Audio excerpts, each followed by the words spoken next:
I'm sitting with my neighbor, Miss Marilyn Rawling. Would you tell us how old you are, please? I am 70 years old. I just had a birthday last week. Oh, happy birthday. Thank you.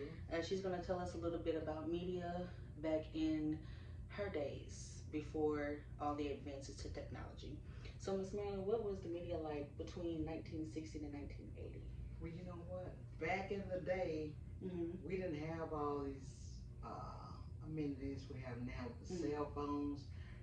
I remember as a young child, we had a black and white console television. We didn't have a telephone until I was older, probably a teenager. But and that was it. You know, we didn't. We had the newspaper, we had the television, and word of mouth. That was it. Back in the '60s, through the '60s, probably through the '80s. So, but we didn't need a telephone because we lived in a small community and word got around.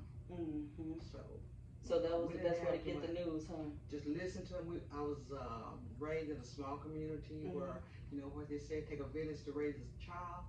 That's the way my community was. Everyone knew everyone. So we didn't really need a cell phone or really a telephone. We knew each other, and that was it. Word of That's mouth. always the best way. Word of mouth was the way. I understand that. So do you have any memories of any historic events? You know what? As I got older, you would hear about the assassination of President Kennedy, the assassination of Robert Kennedy, the assassination of Martin Luther King Jr. We heard about this, right? Read about it, but the thing that stands out in my mind that I witnessed through social media was the 9/11 event. You know, the World Trade Center. I mean, this is something I lived through. This is something that I saw happen.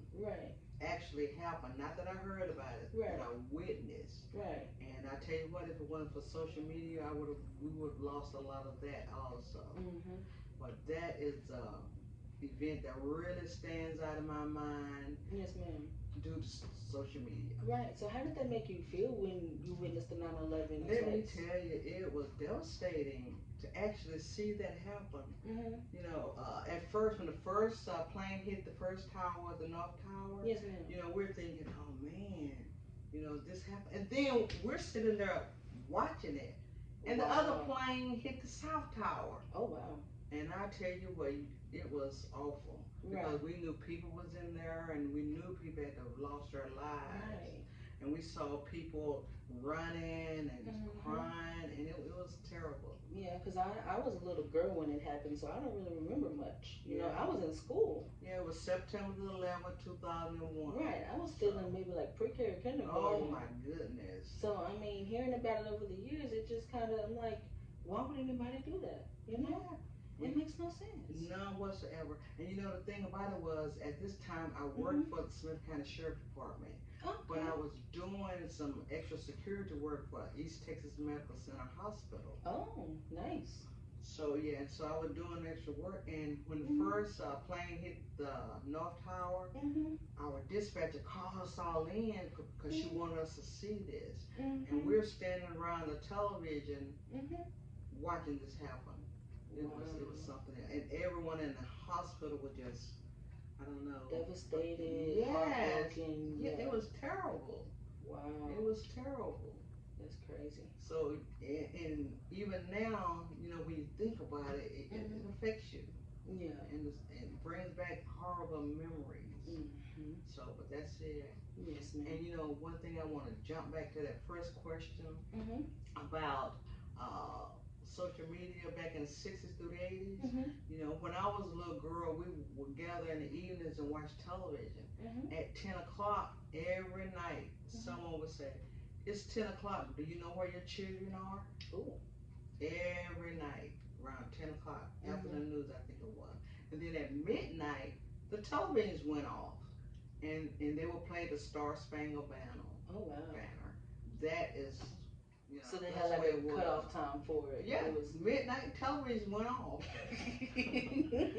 10 o'clock. Not like it is now. No, 10 o'clock. It's like, do you know where your children are? Mm-hmm. Nowadays, probably not. Right. Back in those days, we knew where we were. We knew where we were in front of television watching it. Right.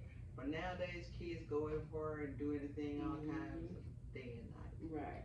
So, how do you think social media has changed over that time? Oh my God, it's available to everyone now. Mm-hmm. You know, when I was a young girl, if you was able to afford a television, that was a big deal. Telephone, that was a big deal. Mm-hmm. Because in my community, everyone didn't have it. Right. Now, girl, everyone has a cell phone. Everybody in my house has a cell phone. Oh wow. We have a television in every bedroom, the dining room, the den. How many rooms you got? I have 3 bedrooms. Okay. And then I have the den, and we have the living room and 2 bathrooms. Okay. Almost every room. Yeah. Everyone has a cell phone. And if you're too lazy, I get a call. Marilyn, I'm getting ready to go somewhere. What? Heck, aren't you in your room? Right? Isn't that crazy? Isn't that crazy? Social media has really spoiled us. Yes, really, it has. Really. And like newspapers. Mm-hmm. Man, we should rely on newspapers. Right. In my community, they only cost a quarter, so almost everyone had a newspaper. If they didn't, they could go to the barber shop, the beauty shop, somewhere, and read a newspaper. Right. Now, that was 25 cents back in those days. Yeah, now it's like $3 or $4 for one now. Isn't that crazy? You don't even need it now. Right. Because you get on your cell phone and you everything's popping up. Yeah, and everything's popping up. The news as it happens. Mm-hmm. Even in other parts of the world. Oh, yeah. Just popping up. You can see anything you don't want to see. Anything that's going on in the world. Yeah. Because some of my assignments had to do with foreign countries and their medias as well. And it's the one that I did, it's not as bad as I thought it was. But they do have more TV than any other country in Where is it? Finland. Yeah. Finland is a great country. Mm-hmm. They, to me, they think more about the environment, the people, and things like that.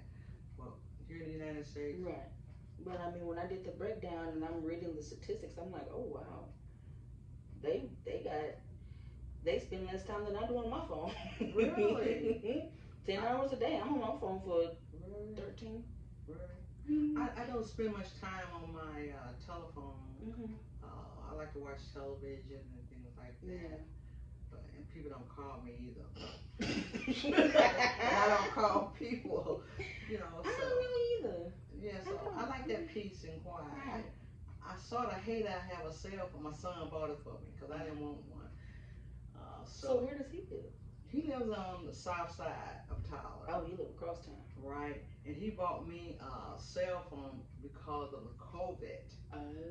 Because I used to visit her house a lot because I had a grandbaby and a granddaughter, grandson and granddaughter. Yeah. So I used to go to their house all the time. But when COVID came, we couldn't go anywhere. Right. So he bought me an iPhone. Oh Lord.